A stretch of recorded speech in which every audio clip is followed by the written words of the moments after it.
kí ló dé tí ìjọba Kwara gbé àgọ́ àgùnbánirọ̀ kúrò níbi tó wà lọ sí Kwara Poly lójúnà àti dènà ìkọlù láti ọwọ́ àwọn agbébọn tó ń da àwọn agbègbè kan láàmú nípínlẹ̀ Kwara. Ìjọba ìpínlẹ̀ Kwara náà ti gbé àgọ́ àgùnbánirọ̀ tó wà ní Ìpàtà níjọba ìbílẹ̀ Ẹ̀dù kúrò níbi tó wà báyìí o. Wọ́n gbé lọ sí ilé ẹ̀kọ́ Kwara Poly tó wà nílùú Ìlọrin. Alámòjútó àjọ NYSC ní Kwara Joshua Onífádé sọ èyí di mímọ̀ lọ́jọ́bọ̀ ọjọ́ 18 oṣù kẹsàn-án ọdún 2025 yìí. Onífádé fìdí ìṣípòpadà àgọ́ náà múlẹ̀ lásìkò tó ń bá àwọn akọ̀ròyìn sọ̀rọ̀ nílùú Ìlọrin pẹ̀lú àlàyé pé ìjọba gbé ìgbésẹ̀ náà láti ṣẹ́gun ìdúnkòkò àwọn agbébọn lágbègbè Ìpàtà tí àgọ́ náà wà tẹ́lẹ̀.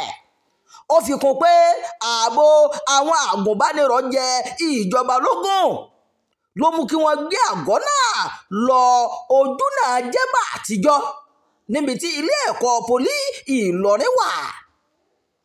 Àwọn aláṣẹ àjọ NYSC ń dúpẹ́ lọ́wọ́ ìjọba ìpínlẹ̀ Kwara àti àwọn ẹ̀ṣọ́ aláàbò láti ṣẹ́gun ìṣòro ètò ààbò. Bí wọ́n ṣe gbé àgọ́ yìí kúrò wà fún kí ọkàn àwọn àgùnbánirọ̀ tó bá ń bọ̀ lè balẹ̀, pàápàá jùlọ àwọn tí wọ́n ń bọ̀ ní Kwara fún ìgbà àkọ́kọ́. Alábòójútó àjọ NYSC ní Kwara ló ṣàlàyé bẹ́ẹ̀.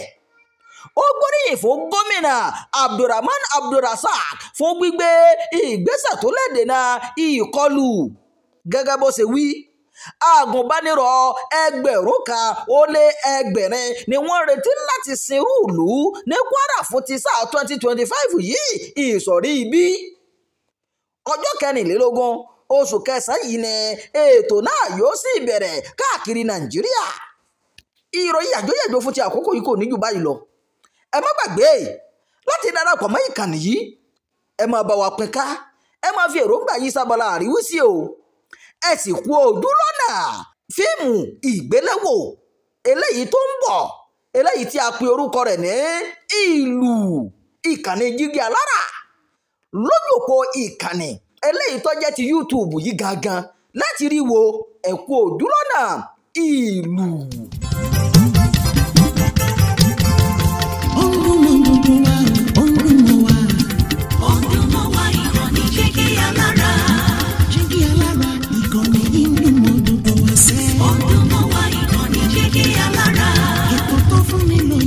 Ètò tó wà ní lọ́yẹ̀ wà ń bẹ̀. Ọdún mọ́ wá ìkànnì Jígí Alára. Ìròyìn lóríṣiríṣi tàbí mọ́ bó ṣe ń lọ láwùjọ. Ọdún mọ́ wá ìkànnì Jígí Alára. Ìkànnì Jígí Alára. Jígí Alára. Jígí Alára.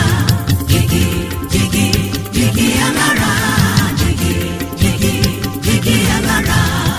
Ìkànnì Jígí Alára 24, bàbá gbogbo.